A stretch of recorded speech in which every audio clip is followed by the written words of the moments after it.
আজকেই বাড়িতে যাবেন, গিয়ে আপনার পরিবারকে, আপনার ছেলেকে, মেয়েকে কাছে রাখবেন, ডেকে বলবেন, হে আমার স্ত্রী শোনো, হে আমার সন্তান শোনো, হে আমার মেয়ে, হে আমার ছেলে শোনো, পৃথিবীতে আর সময় বেশি দিন নাই। সামনে মালহামা অপেক্ষা করতেছে, মহাযুদ্ধ আমাদের দিকে ধেয়ে আসতেছে। পৃথিবীতে ভূমিধস হবে, ভূমিকম্প হবে, মহামারী হবে, নতুন নতুন ভাইরাস পৃথিবীতে আসতেছে। আমরা হয়তো আর পৃথিবীতে বেশি দিন বেশি থাকবো না। এখন থেকে যারা আমার বাড়িতে নারী সদস্য আছে, একবারে খাস পর্দা শুরু করো। যারা যুবকেরা আছে, চোখের হেফাজত করো। যারা আমার বাড়িতে পুরুষ সদস্য আছো, মসজিদে গিয়ে 5 ওয়াক্ত নামাজ আদায় করবে। মহিলা মানুষেরা বাড়িতে নামাজ আদায় করবে। আর বেশি সময় নেই আমাদের হাতে, যে কোনো সময় পৃথিবীতে মালহামা শুরু হতে পারে।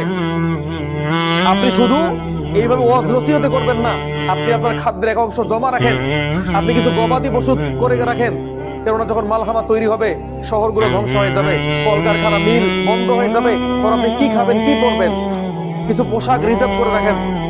আপনি যা খাচ্ছেন এর মধ্য থেকে অল্প কিছু হলেও রিজার্ভ করে রাখেন। যখন দুর্ভিক্ষ আসবে, তখন আপনি খাবার পাবেন না, পানি পাবেন না বিশুদ্ধ, পুরো আকাশে ধোঁয়ায় ঢেকে যাবে, তখন আপনি পরিবার বর্গ নিয়ে কিভাবে বাঁচবেন? এখন থেকে প্রস্তুতি গ্রহণ করতে হবে। মালহামা আর বেশি দূরে না। একের পর এক যুদ্ধ পৃথিবীতে লাগতেছে। রাশিয়া ইউক্রেন যুদ্ধ তো আছেই, কম্বোডিয়া থাইল্যান্ডের যুদ্ধ চলতেছে, এদিকে আমেরিকা ভেমিনিজুয়েলা আক্রমণ করতেছে, ইসরায়েল এদিকে পুরো মধ্যপ্রাচ্যের সঙ্গে যুদ্ধ করতেছে। আমরা নিঃসন্দেহে দেখতে পাচ্ছি যে পৃথিবীতে একটা মহা বিশ্বযুদ্ধ অপেক্ষা করছে, যেটা ইচ্ছা করে ইসরায়েল তৈরি করছে। আর ইসরায়েল কখনোই চায় না মুসলিমরা খাবার রিজার্ভ করুক, অথচ তাদের দেশে যান দেখবে কোটি কোটি বাংকার তারা তৈরি করেছে, কোটি কোটি টাকার খাবার তারা মাটির নিচে পুঁতে রেখেছে। কেননা তারা জানে দুর্ভিক্ষ হলে এই মানুষগুলোকে বাঁচাতে গেলে বাংকারের ভিতর আশ্রয় নিতে হবে। সেখানে তারা খাবার মজুদ করেছে, মাটির নিচে তারা বিভিন্ন শিল্প প্রতিষ্ঠান তৈরি করেছে। অথচ আমরা কি করতেছি? দিনে 5 টাকা ইনকাম করলে 5 টাকায় খেয়ে দিয়ে শেষ। আর আমাদের ভিতরে একটা সমস্যা কি, আমরা বলি এত টাকা পয়সা জমাই কি করব?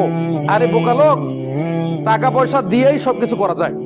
টাকা দিয়ে জান্নাত কেনা যায়, টাকা ছাড়া জান্নাত কেনা যায় না।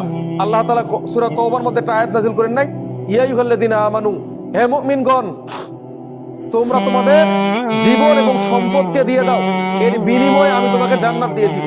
তাহলে আল্লাহ তাআলা জান্নাতের জন্য কয়টা জিনিস দিয়েছে? 2টো জিনিস। এটা হচ্ছে জীবন, এটা হচ্ছে সম্পদ। তো জীবন তো আল্লাহ দিয়ে দিয়েছে, আর একটা জিনিস কি লাগবে, সেটা হচ্ছে সম্পদ, যেটা আল্লাহ সবাইকে দেয় নাই, এটা উপার্জন করতে হয়।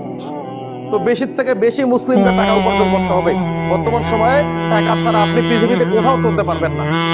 এই জন্য দ্রুত টাকা ইনকাম করতে হবে, সব টাকা খরচ করা যাবে না, রিজার্ভ রাখতে হবে। কেননা সামনে বড় বিশ্বযুদ্ধ অপেক্ষা করতেছে, পৃথিবীতে দুর্ভিক্ষ নেমে আসবে। আপনি যদি এখন রিজার্ভ না করেন, আপনি ক্ষতিগ্রস্ত হবেন।